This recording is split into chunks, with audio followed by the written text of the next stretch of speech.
Topic is canal rays or positive rays या the discovery of proton. तो ये बाबा जो आपको नज़र आ रहे हैं इट इज़ यूजिन गोल्डस्टिन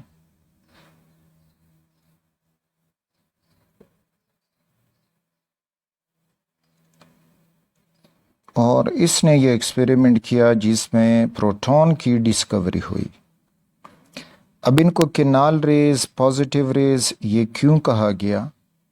तो फर्स्ट ऑफ ऑल उसका जो कैथोड ट्यूब था, डिस्चार्ज ट्यूब जो उसने बनाया वो कुछ इस फॉर्म में, can see it, the same tube जो विलियम क्रुक्स और बाकी साइंटिस्ट इस्तेमाल कर चुके हैं, लेकिन इसमें इसने थोड़ी सी मॉडिफिकेशन की। ये वहीं एनोड लगा which be connected to the positive terminal. This is anode.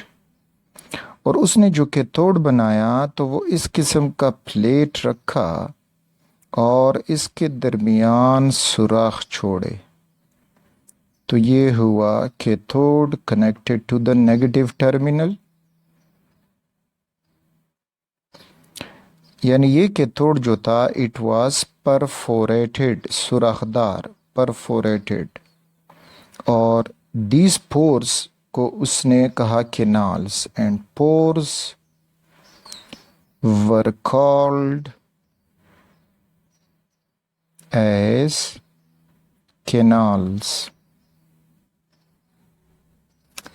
अच्छा, ये तो थी इस ट्यूब की असेंबली जो यूजिन गोल्डस्टिन कर चुका है। अब जब उसने वहीं वोल्टेज सब कुछ सप्लाई किया, प्रेशर कम किया, तो एक तो दिखाई देने लगी कि कैथोड रेस कैथोड से एनोड की तरफ जा रही हैं, जो स्टडी की गई बाकी साइंटिस्ट इससे पहले स्टडी कर चुके थे। लेकिन साथ में वो देखता है कि जो कैथोड है और इसके पीछे बाकी शीशा लगा हुआ है, तो उसके ऊपर भी इधर फ्लैशेस हो रही हैं। तो वो इसको सोचने लगा कि अब ये फ्लैशेस जो हैं वो किस साइड से आ रही हैं, क्यों हो रही है, तो उसको ये फ्लैशेस दिखाई देने लगी। तो वो कहता है कि ये फ्लैशेस एक्चुअली कुछ रेज हैं जो एनोड की तरफ आती हैं, इधर हमें दिखाई नहीं दी थी, लेकिन जब इस पोर से गुजर जाती हैं तो शीशे के साथ टकरा के फ्लैश प्रोड्यूस कर जाती हैं। तो इस तरह से इनको कैनाल रे, उसने कहा कि ये कैनाल की वजह से बनती हैं, क्योंकि जब वो ये सुराख बंद कर देता है तो फिर इस शीशे कैथोड के पीछे जो शीशा है उसके ऊपर कोई फ्लैश वगैरह नहीं होता, और जब ये पोर्स ओपन कर लेता है, कैनाल ओपन कर लेता है, तो वो इसके ऊपर फ्लैशेस बनना शुरू हो जाती हैं। तो ऑब्वियसली हमारा भी सोच यही बनता है कि भाई ये पोर्स जो हैं these are responsible for producing these canal rays. तो पॉजिटिव रेज उसको इसलिए क्या कहा गया कि they were travelling opposite to anode.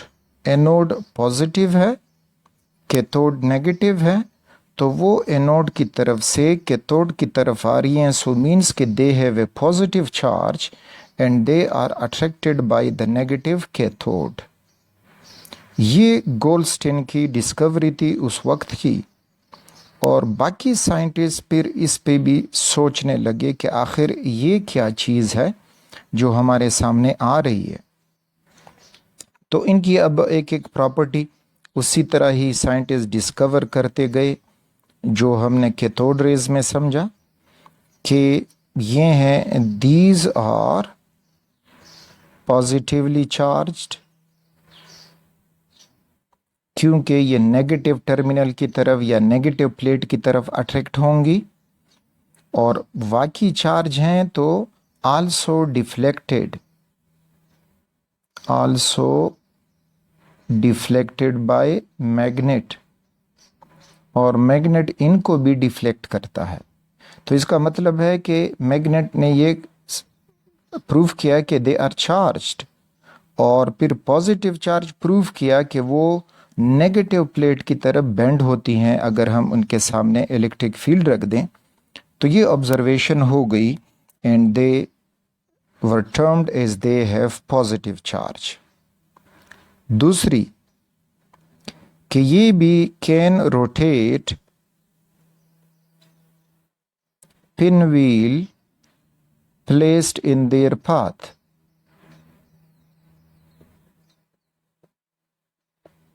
अगर इनके रास्ते में पिन व्हील रखा जाए तो ये भी उस पिन व्हील को घुमाती हैं।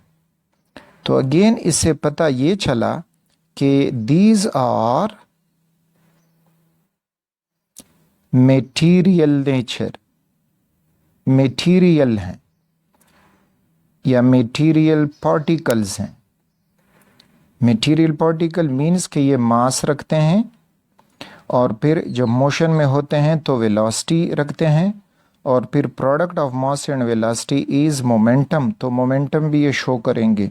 जो मैटर की प्रॉपर्टी हैं तो इनमें मैटर की प्रॉपर्टी मौजूद है, तो इस वजह से इन्होंने भी वो लाइट पिन व्हील घुमाया।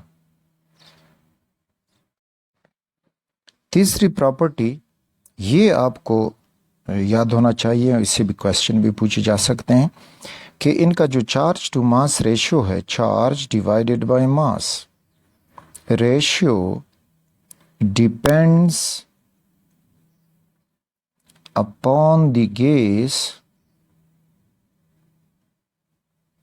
Used in the tube.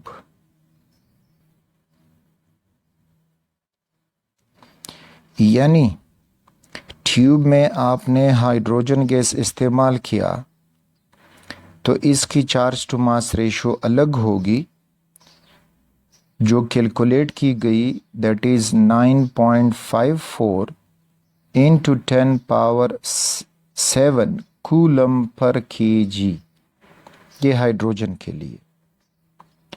इसी तरह अगर आप इसी ट्यूब में नाइट्रोजन इस्तेमाल करेंगे तो उसकी अपनी एक चार्ज टू मास रेशियो होगी, वो इसके बराबर नहीं होगी हाइड्रोजन के चार्ज टू मास रेशियो के। और इसी तरह अगर आप ऑक्सीजन इस्तेमाल करेंगे तो उसकी भी अपनी चार्ज टू मास रेशियो होगी। यानी ये कैसे, जब भी इस ट्यूब में ये कैनालरीज बनती हैं, so these are actually positive gaseous ions, और ये गैशियस आयंस चार्ज तो सब पे एक जैसा, ठीक, लेकिन मास नाइट्रोजन का अलग है, ऑक्सीजन का अलग है। तो जब मास डिफरेंट होगा तो ज़रूरी बात है you will get a different value for each gas. तो इस वजह से charge to mass ratio depend upon the gas used in the tube.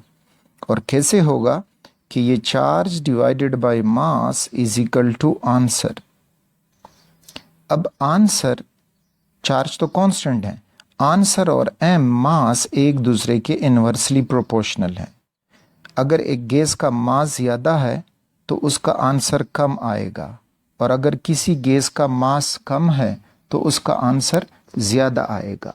तो इसको देखते हुए ये रिजल्ट हमें मिला कि every gas has its own charge to mass ratio. तो हाईएस्ट रेशियो अगर पूछी जाए कि हाईएस्ट रेशियो किसके लिए हासिल होगी, so that is only for hydrogen.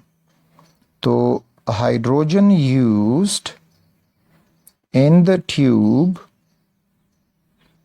Has the highest charge to mass ratio. Reason ये कि सबसे लाइटेस्ट गैस जो है वो हाइड्रोजन है, तो उसका मास कम रहेगा। जब मास कम रहेगा तो वैल्यू ज़्यादा आएगी। फिर अगर आपको इसी में पूछा जाए कि हाइड्रोजन का प्रोटियम है, ड्यूटीरियम है और ट्रीटियम है, तो ये D2 और T2 और इन पे सब पे यानी आयनाइजेशन हो गई, ये पॉजिटिव चार्ज है। इसका जो मास नंबर है दैट इज़ 1, इसका मास नंबर 2 और ट्रीटियम का मास नंबर 3। तो अब अगर आपसे पूछा जाए कि अब हाइड्रोजन के इन तीनों आइसोटोप्स में किसका चार्ज टू मास रेशो ज़्यादा होगा, तो again you have to look at the masses. Protium का मास 1 है, तो मीन्स के प्रोटियम जो है इसका चार्ज टू मास रेशो ज़्यादा होगा देन ड्यूटीरियम, क्योंकि उसका मास 2 है, और ड्यूटीरियम से ज़्यादा होगा ड्यूटीरियम का ट्रीटियम से, क्योंकि ट्रीटियम का मास जो है वो 3 है। सो इसी तरह से आप देख पाओगे कि जो है किसका चार्ज टू मास रेशो ज़्यादा किसका कम, तो आपको उसके मास को देखना चाहिए, और मास को देख के ही आप फिर डिसाइड कर सकोगे कि इनके मुकाबले में किसका जो है वो चार्ज टू मास रेशो ज़्यादा आएगा या किसका चार्ज टू मास रेशो कम आएगा। लेकिन जब कैथोड रेज सब के लिए एक जैसा वैल्यूज़ देती हैं, वो इसलिए कि देखें ये जो हाइड्रोजन हमने यूज़ किया तो इससे भी इलेक्ट्रॉन निकला जो कैथोड की तरफ जा रहा है, सपोज करें ये नाइट्रोजन, तो इससे भी इलेक्ट्रॉन निकला है कैथोड की तरफ जा रहा है, और ऑक्सीजन इस्तेमाल किया तो उससे भी इलेक्ट्रॉन निकल रहे हैं और कैथोड की तरफ जा रहे हैं।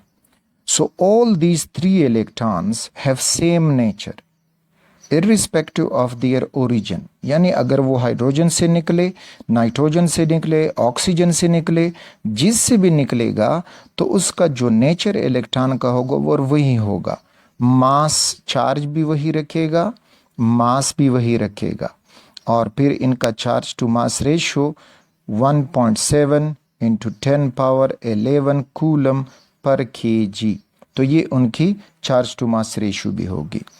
तो कोई चेंज नहीं आएगा इलेक्ट्रॉन यानी कैथोड रेस के चार्ज टू मास रेशो में, लेकिन जो पॉजिटिव रेस थे या किनाल रेस थे उनका charge to mass ratio depend upon the gas used in the tube.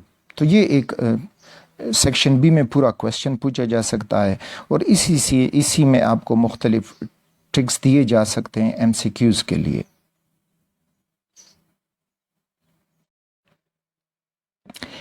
इन्हीं रेस का जब मास मालूम हुआ, सो चार्ज टू मास रेशो से और चार्ज से उन्होंने मास मालूम किया, तो मास इनका बनता है 1.76 इंटू 10 पावर -27 किलोग्राम, और फिर अगर हमें ग्राम से मांगा जाए तो फिर वही पॉइंट कि इसको 10 क्यूब से मल्टीप्लाई कर दो तो यू विल गेट मास इन ग्राम, तो वो बन जाएगा 1.76 इंटू 10 पावर या 67 इंटू 10 पावर -24 ग्राम।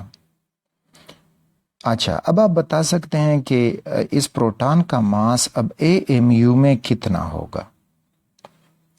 तो देखें 1 AMU जो हम पढ़ रहे थे कि 1 AMU is equal to 1.66 into 10 power -24 gram. तो अब देख लें यहाँ पर भी कि ये दो वैल्यूज़ आपस में तकरीबन अप्रॉक्सीमेटली बराबर हैं, ठीक। सो यहाँ प्रोटॉन थोड़ा सा ज़्यादा है क्योंकि इधर 7 है और यहाँ पे 6 है, बाकी वहीं 10⁻24 ग्राम, तो अप्रॉक्सीमेटली इक्वल टू 1 AMU। तो ये इनका मास हुआ। अच्छा, इन पे जब चार्ज मालूम किया गया तो फिफ्थ में कि charge is equal to positive unit positive, और वहीं 1.602 इंटू 10 पावर -19 कूलम, यानी the charge the magnitude of charge on proton is equal to electron but they have opposite units. जो प्रोटॉन है उसके ऊपर पॉजिटिव चार्ज है और जो इलेक्ट्रॉन है उसके ऊपर नेगेटिव चार्ज है। बाकी प्रॉपर्टी तकरीबन वहीं के कैथोड रेज जैसी हैं कि ये भी स्ट्राइक करके प्रोड्यूस सीज फ्लोरेसेंस, ये भी चमक पैदा करती हैं जब शीशे के साथ टकराती हैं। इसी तरह सेवंथ, हीट द ऑब्जेक्ट